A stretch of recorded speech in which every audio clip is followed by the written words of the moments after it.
안녕하세요. 여러분이 보내주신 자료 덕분에 오늘도 흥미로운 주제 속으로 좀 깊이 들어가 볼 수 있게 됐습니다. 네, 반갑습니다. 오늘은 조직 내에서 사람들이 이렇게 자리를 옮기는 것, 바로 전환 배치에 대해 이야기 나눠보려고 합니다. 특히 이게 노무 전문가 시각에서 정리된 자료라고 하니까 그 원칙이랑 기대 효과 중심으로 좀 자세히 살펴보면 좋겠어요. 네, 그렇죠. 이게 단순히 빈자리 채우는 것과는 좀 다른 접근이 필요합니다. 네, 저도 자료를 보니까 이게 생각보다 훨씬 더 전략적으로 접근해야 하는 거더라고요. 그냥 뭐 여기 사람 비네? 저기서 내려와? 이런 차원이 아닌 거죠. 맞습니다. 굉장히 체계적인 관리가 필요한 부분이죠. 자, 그럼 이 전환 배치 한번 제대로 파헤쳐 볼까요? 우선 성공적인 전환 배치를 위해서 꼭 따라야 할 세 가지 핵심 원칙이 있다. 이렇게 나와 있어요. 첫 번째가 적재적소적 시주의 원칙. 이름만 들으면 뭐랄까 딱 맞는 사람, 딱 맞는 자리, 딱 맞는 때에 이런 느낌인데요. 네, 그 느낌 맞습니다. 아주 직관적이죠. 너무 당연한 말 같기도 하고요. 근데 이게 당연해 보여도 실제로는 제대로 하기가 참 어렵습니다. 여기서 핵심은 그 단순히 빈자리가 생겼다고 그냥 채우는 게 아니라는 거예요. 자료에서 강조하는 게 세 가지인데요. 그 직원의 능력, 그리고 그 사람이 맡을 직무, 마지막으로 그 배치가 이루어지는 시기. 아, 능력, 직무, 시기. 네. 이 세 가지를 동시에 다 봐야 한다는 겁니다. 종합적으로요. 그래서 이들 간의 적합성을 정말 최대치로 끌어올리는 게 목표인 거죠. 최적의 조합을 찾는 과정이다. 뭐 이런 거네요. 그저 영화 캐스팅 생각하시면 좀 비슷할까요? 배역 직무에 맞는 배우는 물론이고 그 배우가 영화 전체 흐름, 시기 속에서 딱 제 역할을 할 타이밍까지 맞추는 거예요. 능력, 직무, 시기. 이야, 이 세 박자를 다 맞춰서 최적의 합을 찾는다니 훨씬 정교한 접근인데요. 말씀하신 것처럼 그냥 빈자리 때우는 게 아니라 정말 하나의 최적화 과정 같아요. 그럼 두 번째 원칙은 인재 육성주의인데요. 이건 전환 배치가 그냥 조직 운영 차원을 넘어서 그 사람의 성장을 위한 어떤 계기가 되어야 한다. 이런 뜻이겠죠? 네, 맞습니다. 근데 여기서 궁금한 게 때로는 제일 잘 맞는 사람이랑 성장이 필요한 사람이 다를 수도 있지 않나요? 아, 그거 아주 좋은 지적이세요. 바로 그 지점에서 이 인재 육성주의 원칙이 중요해집니다. 이 원칙은 전환 배치를 통해서 그 직원의 능력이 더 커지고 성장할 기회를 줘야 한다는 걸 강조하거든요. 아하, 단기적인 효율성만 보면 말씀하신 것처럼 이미 잘하는 사람, 베테랑을 보내는 게 적재적소적 시주에는 더 맞을 수 있겠죠. 하지만 조직을 좀 길게 보면 결국 사람 하나하나가 자산이고 그 잠재력을 키워나가는 투자가 필요하단 말이죠. 그렇죠. 투자의 관점. 네, 전환 배치가 바로 그런 투자에 아주 좋은 수단이 될 수 있다는 겁니다. 그러니까 당장의 완벽한 핏보다는 미래의 성장 가능성에 좀 더 무게를 둘 때 그때 이 원칙이 작동하는 거죠. 여러분께서도 커리어 관리하시거나 팀원 키울 때 이런 이동이나 새로운 역할 부여가 어떻게 성장의 기회가 될까 이런 고민 하시잖아요. 비슷한 맥락입니다. 아, 그렇군요. 그러니까 단순한 자리 이동이 아니라 계획된 성장 프로그램의 일부가 될 수도 있다. 이런 관점이네요. 정확합니다. 당장의 효율성이냐, 장기적인 인재 육성이냐, 그 균형점을 찾아야 한다는 말씀이시군요. 이게 그냥 이동이 아니라 기회 제공이다 이렇게 보니까 훨씬 의미가 있네요. 자, 그럼 마지막 세 번째 원칙, 균형주의로 가보겠습니다. 이건 앞서 말한 두 원칙, 즉 적합성 극대화랑 인재 육성을 실제로 적용할 때 좀 더 큰 그림에서 봐야 하는 그런 관점 같아요. 맞나요? 네, 맞습니다. 균형주의는 시야를 좀 넓히라는 거죠. 전원 배치를 결정하고 실행할 때 특정 개인의 적합성이나 성장 기회만 보지 말고 그 결정이 조직 전체 시스템에 어떤 영향을 미치는지 이걸 다 같이 봐야 한다는 원칙입니다. 아, 조직 전체의 영향. 네. 예를 들어서 A 직원을 키우려고 B 부서로 보내는 게 인재 육성에는 맞지만 그 때문에 원래 있던 C 부서 업무에 구멍이 너무 크게 나거나 또 A를 받는 B 부서가 아직 준비가 안 돼서 오히려 막 혼란만 커진다거나 하면 그건 좋은 배치가 아니겠죠. 하긴 그렇겠네요. 그리고 또 이런 좋은 기회들이 맨날 특정 몇몇 사람한테만 돌아가도 그것도 문제죠. 조직 전체 사기나 공정성 면에서요. 그렇죠. 공정성 문제. 네. 그래서 마치 시소처럼 어느 한쪽으로 너무 기울지 않게 전체적인 평형을 유지하려는 노력, 그게 균형주의입니다. 이 원칙은 결국 개인 발전이랑 조직 전체의 안정, 효율성 사이에서 어떻게 최적의 균형을 찾을 거냐 하는 어쩌면 가장 어려운 질문을 던지는 셈이죠. 야, 그 균형점을 찾는 게 정말 리더십의 역할이겠네요.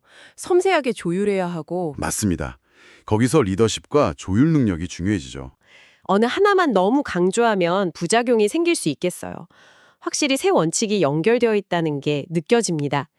자, 그럼 이렇게 세심하게 원칙들을 지켜서 전환 배치를 잘 했을 때 우리가 구체적으로 뭘 기대할 수 있을까요? 어떤 긍정적인 결과들? 자료에서 낸 4가지 주요 효과를 이야기하는데요. 첫 번째가 고차원적 욕구 실현. 이게 뭐 단순히 월급 받는 만족감 이런 걸 넘어서 뭔가 성취감을 주고 동기부여를 더 강하게 만든다. 이런 이야기 같아요. 네, 맞아요. 사람은 그냥 먹고 사는 기본적인 욕구만 있는 게 아니죠. 자신의 능력을 인정받고 싶고 뭔가 이루고 싶고 성장하고 싶어 하는 그런 욕구가 있잖아요. 흔히 뭐 자아실현 욕구라고 하는. 네네. 메슬라우 욕구 단계 같은 거요? 그렇죠. 그런 고차원적 욕구 말입니다. 잘 기획된 전환 배치는 직원한테 익숙한 일에서 벗어나서 새로운 도전 과제를 주게 됩니다. 그리고 그 과제를 해냈을 때 얻는 그 성취감. 이게 월급 오르는 거랑은 또 다른 종류의 아주 강력한 보상이 되거든요. 아, 성취감 중요하죠. 네. 이런 경험이 내가 여기서 진짜 중요한 역할을 하는구나. 내가 크고 있구나. 이런 느낌을 주고 자연스럽게 더 강한 내적 동기부여로 이뤄집니다.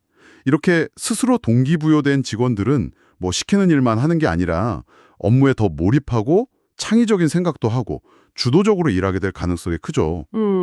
여러분도 혹시 완전 새로운 프로젝트나 역할을 딱 맡았는데 막 예상치 못한 에너지가 솟거나 와, 이거 진짜 해냈다 하는 그런 뿌듯함 느껴본 적 없으신가요?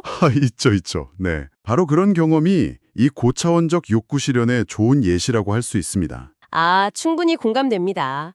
익숙함이 주는 안정감도 좋지만 그 새로운 도전을 통해서 얻는 성취감, 그게 정말 강력한 동기부여가 되죠.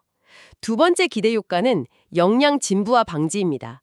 다양한 직무 경험을 통해서 직원의 역량이 뭐랄까 구식이 되지 않게 유지하고 발전시킨다는 건데 요즘처럼 막 기술이나 환경이 순식간에 변하는 시대에는 이게 정말 피부에 와닿는 이야기 같아요. 맞습니다. 진짜 그렇죠. 한 우물만 파다가 그 우물이 말라버릴 수도 있는 거니까요. 정확합니다. 역량 진보화라는 거 그거 마치 자주 안 쓰는 연장에 녹 쓰는 거랑 비슷하다고 볼 수 있어요. 물론 한 분야 전문가 되는 거 중요하죠. 근데 변화가 너무 빠른 시대에는 한 가지 기술이나 지식만 가지고 있다가는 나도 모르는 사이에 시장에서 필요한 능력하고 거리가 확 멀어질 위험이 커요. 네, 그렇죠. 전환 배치는 이런 위험을 줄이는 아주 효과적인 예방주사 같은 역할을 할 수 있습니다. 여러 부서나 직무를 경험하게 하면 직원들은 자연스럽게 새로운 지식과 기술을 배우게 되고요. 또 다양한 문제 해결 방식에 노출되죠. 이건 단순히 여러 가지 일을 할 줄 알게 된다. 그 이상으로 변화 자체에 대한 적응력을 키워주는 겁니다. 아, 적응력. 네, 결과적으로 개인은 자기 경쟁력을 계속 최고 상태로 유지하고 발전시킬 수 있고요. 조직 전체적으로 보면 다양한 능력과 유연성을 갖춘 인재풀을 확보하게 되는 거죠. 개인과 조직 모두에게 이득이 되는 그야말로 미래를 위한 투자라고 볼 수 있습니다. 네, 개인과 조직 모두 윈윈이네요, 정말. 중요한 효과입니다. 세 번째는 업무 효율성 향상. 이건 아까 첫 번째 원칙이랑 거의 뭐 동전의 양면 같아요. 딱 맞는 사람을 딱 맞는 자리에 앉혔으니까 당연히 일 처리도 더 빠르고 정확해지는 거 아니겠어요? 그렇습니다. 아주 정확히 보셨어요. 이 효과는 적재적소적시주의 원칙이 실제 현장에서 어떻게 결실을 맺는지를 보여주는 가장 직접적인 결과죠. 직원의 강점, 경험, 심지어 성향까지도 새로 맡을 직무가 요구하는 거랑 잘 맞아떨어지면 당연히 업무 배우는 속도도 빠르고 성과도 빨리 나옵니다. 그렇죠. 불필요한 시행착오나 자원 낭비도 줄어들고 직원 본인 만족도도 높아질 가능성이 크고요. 따라서 원칙에 기반한 전략적인 전환 배치는 단순히 사람 옮기는 걸 넘어서 조직 전체의 생산성을 직접적으로 끌어올리는 중요한 지렛대 역할을 하는 겁니다. 네 번째 효과는 조직 내 협력 증진. 이건 좀 재밌는데요. 언뜻 생각하면 부서를 옮기면 새로운 사람들이랑 환경에 적응해야 하니까 오히려 처음에는 협력이 더 어려울 수도 있을 것 같거든요. 네네, 그럴 수 있죠. 근데 어떻게 사람들을 이동시키는 게 협력을 더 잘하게 만든다는 뭘까요? 네, 그 지점 충분히 생각할 수 있습니다.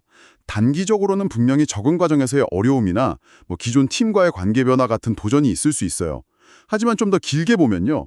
전환 배치는 조직 안에 있는 그 보이지 않는 부서 간의 벽, 이걸 허무는데 아주 효과적인 방법이 될 수 있습니다. 아, 벽을 허문다. 네. 핵심은 경험을 통한 이해에 있어요. 예를 들어서 맨날 개발팀에 결과물 내놓으라고 재촉하던 기획팀 직원이 개발팀으로 잠깐 가서 개발이 얼마나 어렵고 복잡한지 직접 경험한다고 생각해 보세요. 네. 아, 반대로 개발자가 기획이나 영업 현장의 고충을 직접 겪어보는 것도 마찬가지겠죠. 아하! 이렇게 다른 부서의 신발을 직접 신어보는 경험, 이게 책으로 읽거나 회의에서 듣는 거랑은 차원이 다른 깊은 이해와 공감대를 만들어냅니다. 아, 우리 부서 입장만 중요한 게 아니었구나. 저 부서가 저런 어려움이 있었네. 이걸 알게 되면 자연스럽게 서로 존중하고 도우려는 마음이 생기기 쉽죠. 네네, 그렇죠. 결과적으로 이게 조직 전체의 원활한 소통과 시너지 창출로 이어지는 중요한 밑거름이 되는 겁니다. 섬처럼 떨어져 있던 부서들 사이에 다리가 놓이는 효과랄까요? 아하, 직접 겪어봐서 생기는 이해와 공감, 이게 핵심이군요. 역지사지를 실제로 가능하게 만드는 제도적 장치다, 이렇게 볼 수도 있겠네요. 맞습니다. 정확해요. 이건 정말 조직 문화 차원에서도 되게 중요한 효과 같아요. 자, 그럼 오늘 나눈 이야기들을 쭉 종합해보면 어떤 그림이 그려질까요? 오늘 저희가 살펴본 바에 따르면 전환 배치는 진짜 단순한 인력 이동이나 행정 절차가 절대 아니다. 이게 분명해 보입니다. 그렇죠. 적재적소적시주의, 인재 육성주의, 균형주의.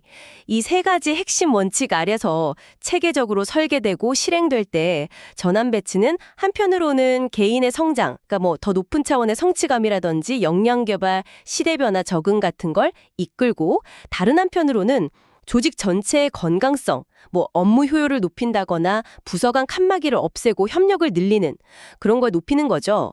그래서 매우 강력하고 전략적인 인적 자원 관리 도구가 될 수 있다. 이렇게 요약할 수 있겠네요. 네, 완벽한 요약입니다. 이 자료가 우리에게 던지는 가장 중요한 메시지는 결국 전환 배치를 보는 관점의 전환, 그리고 체계적인 접근의 중요성입니다. 어쩔 수 없이 생기는 빈자리를 메우거나 문제를 그냥 임시로 덮는 그런 수단이 아니라 개인의 성장 욕구와 조직의 전략적 목표를 의도적으로 연결해서 시너지를 만드는 기회로 삼아야 한다는 거죠. 기회로 삼는다. 네. 네, 즉 변화를 그냥 수동적으로 받아들이는 게 아니라 적극적으로 활용해서 개인과 조직 모두에게 좋은 결과를 만들 수 있다는 가능성을 보여주는 겁니다. 아마 여러분의 조직 안에서도 크고 작은 인력 이동이나 역할 변화가 있을 텐데요. 오늘 저희가 이야기 나눈 이 세 가지 원칙과 네 가지 기대 효과, 이 틀을 가지고 그 변화들을 한번 관찰하고 해석해 보시면 어쩌면 이전에는 안 보였던 새로운 의미나 개선점 같은 게 눈에 들어올지도 모릅니다. 네, 오늘 이렇게 깊이 있는 분석을 위해서 귀한 자료 공유해 주셔서 정말 감사합니다. 전환 배치라는 주제, 어쩌면 익숙하지만 깊이 생각해보지 않았던 주제인데 그 원칙과 잠재적인 효과를 체계적으로 짚어볼 수 있어서 정말 유익한 시간이었습니다. 네, 저도 즐거웠습니다. 오늘 살펴본 내용은 전환 배치의 어떤 이상적인 모습, 그러니까 성공적인 전환 배치가 가져올 수 있는 긍정적인 면들에 주로 초점을 맞췄습니다. 하지만 현실이 늘 이론처럼 되지는 않죠. 그렇죠. 현실은 또 다르죠. 네, 그래서 여기서 한 걸음 더 나아가서 우리가 던져봐야 할 중요한 질문이 있습니다. 바로 실행의 어려움과 그걸 어떻게 극복할 것인가 하는 문제예요. 아무리 좋은 원칙과 기대 효과가 있다고 해도 이걸 실제 조직 운영에 매끄럽게 적용하는 건 완전히 다른 차원의 문제거든요. 그렇죠. 실행이 문제죠. 네, 여기에는 정말 면밀한 직무 분석, 인력 평가, 세심한 계획 수립, 또 관련된 모든 사람들과의 시기적절하고 투명한 소통, 그리고 무엇보다 변화의 중심에 있는 직원들에 대한 충분한 심리적, 업무적 지원이 반드시 필요합니다. 그렇다면 조직은 어떻게 이 전환 배치 과정에서 필연적으로 생길 수 있는 어떤 혼란, 저항감, 불안감 이런 것들을 최소화하고 오늘 우리가 이야기 나눈 그 빛나는 효과들을 실제로 만들어낼 수 있을까요? 아, 정말 중요한 질문이네요. 이 질문에 대한 답을 찾아가는 과정이야말로 어쩌면 오늘 나눈 이야기보다 더 중요하고 현실적인 고민일 수 있습니다. 이 부분은 각자의 자리에서 한번 곱씹어 보셔도 좋을 그런 화두인 것 같습니다. 네.